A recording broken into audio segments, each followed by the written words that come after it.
ഇന്നത്തെ എന്റെ ലൈവ് കാണുമെന്ന് എനിക്ക് 100% ഉറപ്പുണ്ട്. എനിക്ക് നിന്റെ അടുത്ത് പറയാൻ ഒറ്റ ഒരു കാര്യമുള്ളൂ. പണ്ട് നീ ഇത് ഉണ്ടാക്കുന്ന സമയത്ത് എനിക്ക് ഗ്യാങ് ഹൗസ് നോക്കണമായിരുന്നു, ഗ്യാങ് മെമ്പേഴ്സിനെ നോക്കണമായിരുന്നു, അവന്റെ കാര്യം നോക്കണമായിരുന്നു. ഞാൻ ഇനി എന്തെങ്കിലും കുണ്ണ പിടിച്ചിട്ട് അവന് ഇനി എന്തെങ്കിലും പ്രശ്നം വരുമോ, ഇല്ലെന്നുണ്ടെങ്കിൽ ഗ്യാങ് ഹൗസിൽ ഇനി ഗ്യാങ് മെമ്പേഴ്സ് അവന്മാർക്ക് ഗ്യാങ് ഹൗസിൽ ഇനി എന്തെങ്കിലും പ്രശ്നം വരുമോ, ഇങ്ങനെ ഒരുപാട് കാര്യങ്ങൾ എനിക്ക് നോക്കണമായിരുന്നു ഷാജാനെ. ഇന്ന് എനിക്ക് ഒന്നും നോക്കാനില്ല ഷാജാനെ.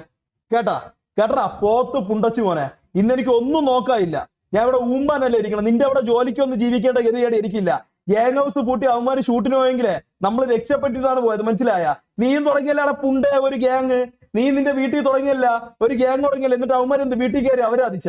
അവന്മാരെന്ത് വീട്ടിൽ കയറി വല്ലതും കാണിച്ചാ?